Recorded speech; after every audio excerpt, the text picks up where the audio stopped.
Hello students.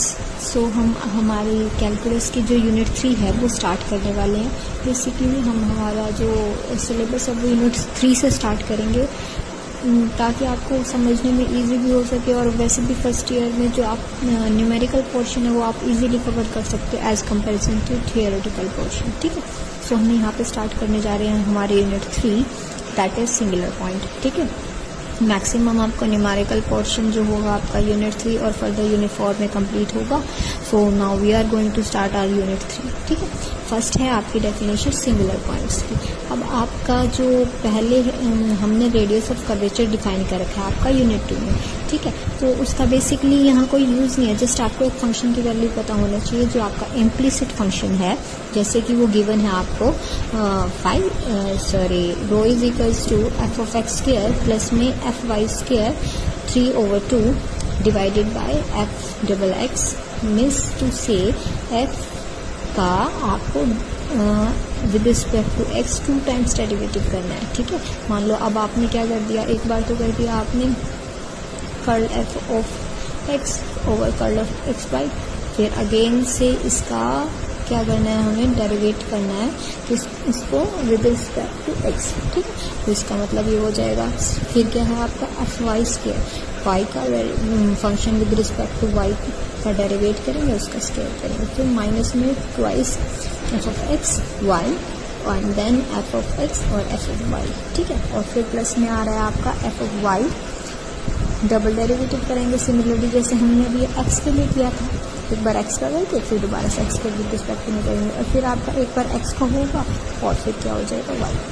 Complete square. ठीक है, अब आपका सिंगुलर पॉइंट कब फॉर्म होगा, इसमें यहाँ पे क्या है condition, here if both F of X and F of Y vanishes, जब हमारे जो दोनों फंक्शन हैं ना जो मैंने डिफाइन किया, हमारा फंक्शन है एफ, ठीक है, वो एक्स के विद रिस्पेक्ट में और वाई के विद रिस्पेक्ट में जो वैल्यूज देंगे वो क्या हो रही है, मान लो वो 0 हो रही है किसी भी पॉइंट के रिगार्डिंग, तो उस पॉइंट पे से जो हमारा कर्व पास करेगा उस पॉइंट को हम क्या बोलेंगे, सिंगुलर पॉइंट। जब क्या बात कर रहे हैं हम, कोई भी ऐसा फंक्शन, ठीक है, जो आपको क्या दे रहा है, 0 दे रहा है।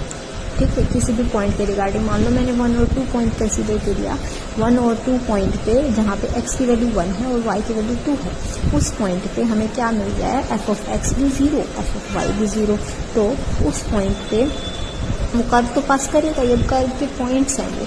अब कोई भी मान लो हमने कोऑर्डिनेट एक्सिस में कोई भी कर्व पास कर रहा है, वो उसके लिए कोई रिगार्डिंग एक्स भी होगा और उस कर्व के लिए कोई वाई भी होगा, तो किसी एक्स और वाई के लिए जो हमारा एफ ऑफ एक्स और एफ ऑफ वाई है वो वैनिश हो रहा है। ठीक है, तो जिस पॉइंट पे वैनिश हो रहा है वो पॉइंट हमारा क्या होगा, सिंगुलर पॉइंट। ठीक है, अंडरस्टूड एवरीबॉडी। नेक्स्ट है आपकी, इफ अगर both F of X and F of why do not vanish simultaneously.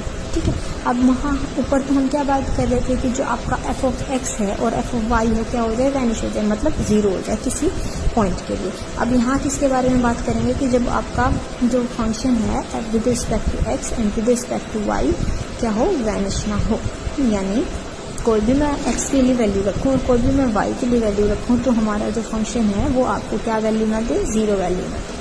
ठीक है, तो उस पॉइंट पे उसका जहाँ पे कर्व पास होगा, कर्व तो देखो मैंने आपको पहले डिफाइन कर दिया, कोई भी कर्व मैं अगर कोऑर्डिनेट एक्सिस में ड्रॉ करती हूँ तो उसके कर्व के अगर कोई भी पॉइंट चेक करूँ तो वहाँ पे उसकी एक्स की वैल्यू भी होगी और उसके वाई की वैल्यू भी होगी। ठीक है, जैसे मैं आपका यहाँ पे कर्व ड्रॉ करके दिखाती हूँ आपको, ये हमारा क्या है, ये कर्व मैंने ड्रॉ कर दिया। अब मैं यहाँ पे इसके बारे में बात कर रही हूँ तो इसके लिए x की वैल्यू भी होगी, कोई y की वैल्यू भी होगी, तो हर एक पॉइंट के लिए हमें x भी मिलेगा और y भी मिलेगा। तो किसी ऐसे x और y के लिए जहाँ पे ये दोनों फंक्शन हैं वो इक्वल टू 0 ना आ रही है, ठीक है, तो वो क्या हो जाएगा, ऑर्डिनरी पॉइंट। जिसके लिए 0 आ जाए वो आपका क्या हो जाएगा, सिंगुलर पॉइंट, और जिसके लिए 0 ना आए, नॉट इक्वल टू 0 हो दोनों फंक्शन का डेरिवेटिव, वो आपका क्या हो जाएगा, ऑर्डिनरी पॉइंट। ठीक है, इस चैप्टर में बेसिकली हम क्या करेंगे, डबल पॉइंट्स के बारे में स्टडी करेंगे। अब सिंगुलर पॉइंट हो गया, आपको इसकी डेफिनेशन पता होनी ज़रूरी थी कि सिंगुलर पॉइंट होता क्या है। फिर आपका है ऑर्डिनरी पॉइंट। अब हम क्या करेंगे, 2 पॉइंट्स फर्दर डिस्कस करेंगे। आपका फर्स्ट पॉइंट है मल्टीपल पॉइंट, सेकेंडली आपका है पॉइंट ऑफ इन्फ्लेक्शन। अब मल्टीपल पॉइंट्स आपको नाम से ही पता चल रहा होगा। मल्टीपल का मतलब क्या है, एक से ज़्यादा, ठीक है ना। अब मल्टीपल में हम इसके बारे में देखते हैं, आपका क्या है, a point on the curve through which more than one branch of the curve passes is called multiple point। अगर मैं इसके बारे में बात करती हूँ, मान लो ये हमारा पॉइंट है, ठीक है। एक पॉइंट पे से इन्होंने क्या बोला कि मोर देन 1 कर्व पास हो रहे हैं, यानी एक से ज़्यादा कर्व पास हो रहे हैं, वो क्या हो जाएगा आपका मल्टीपल पॉइंट। डबल पॉइंट क्या होगा, अब मान लो मैं ये कोई कर्व ड्रॉ किया मैंने इस टाइप में, ठीक है, तो ये जो पॉइंट क्या है डबल पॉइंट, क्योंकि यहाँ पे से 2 कर्व क्या करें, एमर्ज आउट करें, यानी जिस पॉइंट पे से आपको 2 ही कर्व पास होते दिखें वो आपका डबल पॉइंट। एक पॉइंट ऐसा हो जिसपे आपको एक से मोर देन 2 दिख जाए, मोर देन 2 हो, उसके लिए आपका क्या हो जाएगा, वो मल्टीपल पॉइंट। ठीक है, इस चैप्टर में बेसिकली हम डबल पॉइंट्स के बारे में ही स्टडी आउट करेंगे। ठीक है, तो आपका क्या है ये डबल पॉइंट। अब हमारा क्या होगा, टाइप्स ऑफ डबल पॉइंट भी है। According to the nature of tangents at the double points of the curve, these double points are categorized into following 3 types. ठीक है, टेंजेंट के नेचर पे, अब मान लो मैं इसके बारे में बात कर रही हूँ, अगर मैं इस कर्व पे टेंजेंट ड्रॉ करने चलूँ तो क्या होगा, इस पॉइंट को टच करता हुआ कोई इस टाइप में मेरा टेंजेंट जाएगा और इस कर्व के लिए इस टाइप में जाएगा। जैसे हमने यहाँ पे हमारा ग्राफ ड्रॉ कर रखा है, ये हमारा कर्व था, इसके लिए मैंने यहाँ पे कोई टेंजेंट ड्रॉ कर दिया, इस पॉइंट के रिगार्डिंग मैंने यहाँ टेंजेंट ड्रॉ कर दिया। ठीक है, तो इन टेंजेंट के बेसिस पे हमारे 3 टाइप्स के डबल पॉइंट्स हैं। ठीक है, फर्स्ट है आपका node, a double point on the curve through which 2 real branches of the curve passes and the tangent at which are real and distinct is called a node। अब देखो क्या था, हमारा नोड के बारे में बात कर रहे थे। हमारा डबल पॉइंट, किसी भी कर्व के लिए डबल पॉइंट पे अगर रियल ब्रांचेस पास हो रही हैं और टेंजेंट क्या वैल्यू दे रहा है आपको, रियल और डिस्टिंक्ट दे रहा है, तो उस केस में आपका किस चीज़ की फॉर्मेशन होगी, आपकी नोड की।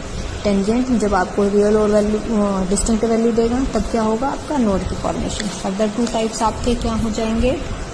ठीक है, फर्स्ट हमारा क्या था नोड। नोड में क्या होगा, किसी भी कर्व के लिए डबल पॉइंट से जो रियल ब्रांचेस निकल रही हैं वहाँ अगर मैं टेंजेंट ड्रॉ करती हूँ तो टेंजेंट अगर हमें रियल और डिस्टिंक्ट वैल्यूज देते हैं तो वहाँ पे किस चीज़ की फॉर्मेशन होती है, कौन से डबल पॉइंट की फॉर्मेशन होती है, नोड की। ठीक है, अब नेक्स्ट पॉइंट क्या है हमारा, cusp, a double point on the curve through which 2 real branches of the curve pass. वही क्या, कोई भी मैंने कर्व ड्रॉ कर लिया जिसके पॉइंट से कोई 2 रियल ब्रांचेस एमिट आउट हो रही हैं।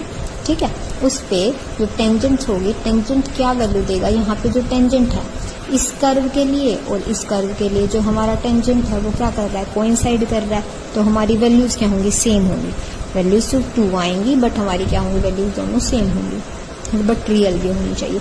तो कस्प कब बनेगा, जब आपके जो रियल ब्रांचेस हैं अगर उन पे मैं क्या करूँ, टेंजेंट ड्रॉ करती हूँ तो हमारी वैल्यूज क्या आनी चाहिए, रियल और कॉन्स्टेंट आनी चाहिए, तब हमारा कौन से डबल पॉइंट की फॉर्मेशन होगी, डबल पॉइंट। ठीक है, सॉरी कस्प की फॉर्मेशन। थर्डली हमारा है आइसोलेटेड और conjugate point. A point P is called conjugate or an isolated point of the curve if no real branch of the curve passes through point P। अब आपको figure से ही पता चल रहा होगा, ऐसा पॉइंट जो कर्व से बिल्कुल दूर हो, मतलब कर्व उस पॉइंट से पास ही ना हो। यानी अगर मैं नॉर्मली बात करूं कि टेंजेंट की वैल्यू क्या होंगी, हमारा देखो नोड के केस में हमारी टेंजेंट की वैल्यू क्या आ रही थी, रियल एंड डिस्टिंक्ट आ रही थी। ठीक है, और कस्प के केस में हमारी वैल्यूज क्या आ रही थी, रियल एंड कॉन्स्टेंट। तो अगर हम आइसोलेटेड और कॉन्जुगेट के बारे में बात करते हैं तो कर्व के लिए कैसी वैल्यूज आएंगी, हमारी टेंजेंट की इमेजिनरी वैल्यूज आएंगी। ठीक है, जो हमारा कर्व पास ही नहीं हो रहा है तो कोई भी कोऑर्डिनेट एक्सिस के हमें पॉइंट नहीं मिलेंगे प्रॉपर, और वो कैसे मिलेंगे तो आपको इमेजिनरी पॉइंट्स मिलेंगे। ठीक है, हम किसी भी इक्वेशन को सॉल्व करने के लिए कि हमारा डबल पॉइंट किस टाइप का है, कि हमारा नोड बन रहा है या कस्प की फॉर्मेशन हो रही है या कॉन्जुगेट की फॉर्मेशन हो रही है, वो इन वर्किंग रूल्स पे डिपेंड करेगा। ठीक है।